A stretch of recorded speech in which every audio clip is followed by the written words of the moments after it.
পড়ে বলবেন আর পারি না, তাহলে থাকেন ওই জায়গায়। তবে একটা লাইন আছে, ছেলেরে হাফেজ বানান, নাতিপুতিরে হাফেজ বানান। এখন নাতিপুতি যারা হবে, আল্লাহ আপনারে কি রাইকে ওদেরকে উপরে দেবে? ওরা বলবে আল্লাহ আমার আব্বা আম্মারে নিয়ে আমি উপরে উঠতে চাই। বলেন আলহামদুলিল্লাহ। প্রিয় ভাইরা আমার, শুনতেছেন কথা? তো আল্লাহ রাসূল সাল্লাল্লাহু আলাইহি ওয়াসাল্লাম সমাজকে ভালো বানানোর জন্য অনেক চেষ্টা করলেন। নবুয়তি পেলেন কত বছর বয়সে? কত বছর বয়সে? 40 বছর বয়সে। তিনি 17 বছর বয়সে হিলফুল ফুজুল তৈরি করলেন। 17 থেকে নিয়ে 40 কত বছর? 23 বছর। পারলেন না। কোরআন নাযিল হলো, জীবিত ছিলেন এরপরে 23 বছর। 23 বছরে আল্লাহ রাসূল গোটা বিশ্বকে দেখিয়ে দিয়েছেন একটি স্বর্ণালী যুগ। তাহলে বোঝা গেল কোরআন ছাড়া যারাই মানুষকে ভালো বানানোর চেষ্টা করবে, সমাজ রাষ্ট্রকে ভালো বানানোর চেষ্টা করবে, তারা পুরোপুরি ব্যর্থ হবে। ভালো হবে কোরআন বাদ দিয়ে এই সমাজ, এই মানুষ ভালো হতে পারে। মানুষ আজ শান্তি চায় কোরআন বাদ দিয়া।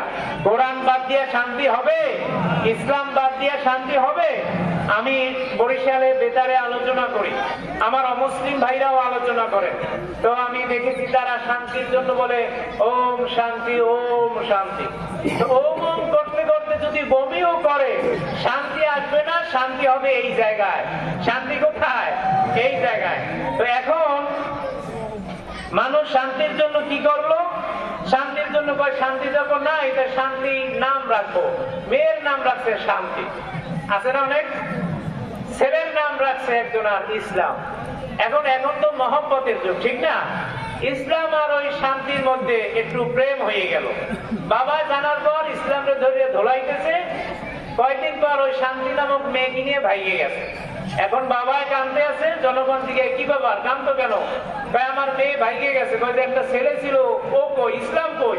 কয় ওইটাই তো লইয়ে ভাগছে, ওইটারে মানে বাদাম দিয়েছি, মারছি তারে। এখন জনগণ বলতে আছে ইসলামরে যদি মারো তাহলে শান্তি কি আর থাকবে? আমি উদাহরণ বুঝাই না, এক উদাহরণ দিয়া সমাজের অবস্থা বুঝাইলাম।